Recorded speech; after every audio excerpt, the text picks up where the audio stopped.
Good morning, everybody, and welcome back to the Phightins Final here on the Edge of Philly Sports with your boy Matty B back in the seat. And why do I always get these games, right? Why am I always on and have to talk about this? 8-0. The Phillies tonight just comical at times. Nick Castellanos grounds into three double plays in one game. The Phillies, four double plays for the game. It's just comical. Michael Lorenzen continues his post no hit struggles as he had just dreadful fourth inning and a dreadful sixth inning where the Padres just jumped all over him. The Phillies lacked no offense tonight. And again, these are the games that we're going to sit there and talk about at the end of the month or in the beginning of October and wonder what could have been because they just had nothing really, no fight in the Phightins tonight as 8-0. And there was chances, man. There was chances that, and we'll get into some of those chances as we recap this thing. But yeah, once again, I'm straddled with this stuff. I don't get the good games, right? I don't get the role you. I mean, I've gotten a few decent games to talk about when it comes to Phillies wins, but mainly it's been this type of stuff for me this year. And then I got to wait up to midnight to come on and talk about it. But that's what I get paid the big money for. But let's head over to the box for the Phillies on the night. No runs, three lousy little hits, a very confusing error by Bryson Stott for the Padres. 8 runs, 10 hits, no errors. How the scoring went down. Fernando Tatis got the thing. Michael Lorenzen pitched well through the first three innings, but then things just kind of um, came apart in that fourth inning, and it was Tatis that got things going for the Padres in that inning with a monster shot, home run, 430 plus feet, 1-0 Padres, and then the error. It was a ground ball to second. The runners were on second and third. Um, Bryson Stott takes the ground ball. He decides to go home with it, which, hey, I can't blame him for that. But the throw was way off the line, pulled Stubbs way off the line, and the ball got beyond Stubbs. 2 runs scored on the play. And, Campasula was thrown out trying to stretch it into to a double, but the damage was done. 3-0 then. And then in the sixth, again, the other inning where it kind of came apart for Lorenzen. Bogarts would knock in Tatis and making it 4-0. Campasulo would knock in Machado and Soto to make it 6-0. And then a fielder's choice would score Bogarts to make it 7-0. And that's pretty much, I mean, hell, it was over at 3-0. It was over at 1-0, actually. But the Padres would then add on an additional run on a sac fly in the eighth inning. 8-0, your final tonight. As I mentioned, 3 hits for the Phillies. Kyle Schwarber, he was 0 for 0 or 0 for 1 with a strikeout and 2 walks. Yeah, there's that money at work right there for that leadoff guy. Feast or famine. No home runs, no nothing. Nick Castellanos, 0 for 4, and boy, I'm sure he just wants to throw this thing away. Three grounded into three double plays tonight. It just dreadful, dreadful performance. Um, I'm really, it's not even worth kind of recapping the offensive output. They only got 3 hits. Phillies left 6 on base. They grounded in the 4 double plays total. They were 0 for 2 with runners in scoring position.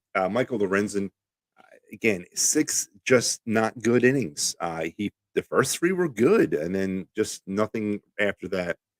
He's now 8-9 on the year, 8 hits, 7 runs, 6 of them are earned, 3 walks, strikeout, and he gave up the home run. Dylan Covey came in, pitched 2 innings of whatever he can provide. For the Padres, Pedro Avila, who gets the win tonight, and really shouldn't have gotten the win. He didn't pitch all that well. He really didn't. He went 6.5, 2 hits, 6 walks. I mean, come on, man. He gives up 6 walks and the Phillies can't score any runs. I don't get that. He had to strike out Cosgrove and Kerr would come on in mop up duty for the Padres. I guess heroes on the day. Tatis was 1 for 2 2 runs, an RBI, a homer, and 2 walks. He might be your offensive standout on the day for the Dodgers for the Padres. And there you have 8-0, 8 friggin' nothing. And the Phillies fall for the third time in the month of September. Uh, and you're shaking your head because these are the games that they need to win. These are the games that a team that's supposed to win a World Series or compete for a World Series has to come out and I mean, okay, you can't win them all. I get that, but to put out this kind of effort at this point of the season, just as mind-boggling. There was a show on this network last week that talked a little bit about the manager of this team and Rob Thompson and why people are, they were calling for Rob Thompson's head at one point during the season, and there was some people out there calling for it. I specifically said I wasn't really in favor of a managerial change, but I could definitely see that Rob Thompson might be operating above his level. Uh, this is the types of games that infuriate me about a manager like Rob Thompson, because this should not be happening in mid-September or early September. It should not be happening. Nick Castellanos should not be grounding into 4 double plays or 3 double plays in one game. Bryson Stott should not be throwing the ball away, trying to gun out a runner at home at this point of the season. And to kind of stress my point a little bit more about fundamentally, this team is flawed. In the last 10 games, the Phillies have committed 10 errors. The Phillies have committed 81 errors so far this season. They committed 70 all of last year. So we're 138 games into the season, and the Phillies have already committed 11 more errors than they did all last year. They grounded into 94 double plays this year. 4 tonight. That's a season record. They've never did 4 all season, but they grounded into 4 double plays tonight. Just astonishing that the manager would accept this. It's astonishing that we're still talking about stuff like this with this baseball team in early September. So, do I advocate a firing of Rob Thompson? No, of course I don't. Optically, it doesn't work. Do I think Rob Thompson's the right guy for this job? No, I don't. And I don't think Dave Dombrowski does either. Or maybe he would have given him a longer contract in 2 years. So for the other show on this network, and I'm not going to name names, they know who they are, who were bad mouthing some Phillies fans for wanting to remove the manager. You know what? Pump your brakes, boys. The proof is in the pudding. This team is still making fundamental mistakes at a certain point, at a point in the season where they can't be doing that. And that is the manager's fault. You got a leadoff guy batting 193. I got to give Kyle Schwarber credit. He's raised his average into the 190s, but he consistently goes back to this guy. It's a joke. It's a friggin' joke. Home run or nothing. Tonight was a perfect example. Got on base a couple of times through walks, but again, the Phillies were given 6 free passes onto the base pads tonight. They did absolutely nothing with those. So who do we blame for this stuff? You blame the manager because that's his responsibility to clean that crap up. And as you're navigating into September, you can't have it. You can't have it and expect this team to compete for a world championship. And it's a frustrating loss. It's been a frustrating road trip. I wrote an article about the Brewers series and said that essentially the Phillies failed their first playoff leg test. And I stand by that because the baseball they played in Milwaukee over the weekend is starting to now carry over to San Diego. You can't have it. You expect a champion, you expect the Phillies to be champions, then they need to goddamn play like champions. And tonight they haven't. Over the last 5 games, they really haven't. So let's put the criticism where it needs to be. We're getting too far into this now to start blaming and making excuses about, oh, well, this will happen, this will come around. No, 81 errors so far this year, 11 more than they committed all of last year. That's the manager because he has to fix that, and he hasn't. So 8-0, 8-0. And Jeff says, no comment, grr. I hear you, Jeff. I hear you. Just not the type of effort you wanted to see from this team at this stage of the season. The Phillies will go tomorrow and attempt still to get, they still have an opportunity to win this thing. They will battle the Padres tomorrow. It is let me get you there. It's a 4:10 start out there in San Diego. Zach Wheeler will be opposed by Michael Waka. And the Phillies have an opportunity, salvage this series. They got to capture a series, come home on the day off, and get ready for a very interesting homestand that will see the Marlins and the Braves. Let's take a look around Major League Baseball on this late Tuesday night, early Wednesday morning. Games that are actually still ongoing right now. Out there in Los Angeles, it is 3-2 Angels over the Orioles on the top of the ninth. The Rockies have defeated the Diamondbacks, so I guess 3-2. It says at the end of the ninth. I mean, that's the game. Games that are now final: 8-3 Twins over the Guardians, 7-3 Brewers over the Pirates, Rays 8-6 over the Red Sox, Marlins 6-3 over the Dodgers, Reds 7-6 over the Mariners, 5-1 Yankees over the Tigers, Mets 11-5 over the Nationals, Cardinals 10-6 over the Braves, Royals 7-6 over the White Sox, the Cubs 11-8 over the Giants, Astros 14-1 all over the Rangers. 3-2, I guess there was a double, and then 7-1 Blue Jays over the Athletics. And your updated standings as of 12:19 a.m. The Phillies are still holding service now in the National League East, or National League, as that number one wild card. 3 games ahead of the Chicago Cubs, the Reds and Marlins and Diamondbacks and Giants now are back in the mix a little bit, only 2 games off the pace. So things are getting a little tighter in the wild card race. As far as the National League East goes, Phillies are 14 and a half games back and fading in the divisional race. So there you have it, 8-0. It's really not much more for me to get into. Michael Lorenzen, we can talk a little bit about that. Another bad start to kind of add to his bad starts. He's had the no-hitter, and he had the game before that where he went 8 innings. But since the no-hitter, he has not been impressive at all.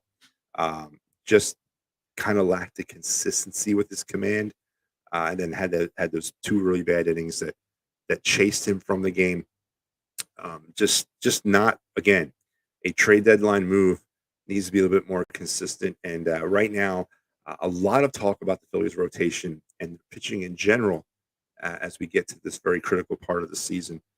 But yeah, Michael Lorenzen was not impressive tonight. Again, another non-impressive game for the Lorenzen as we get through this thing, as we move down the stretch. And talking about moving down the stretch, here at EOP, we got you covered.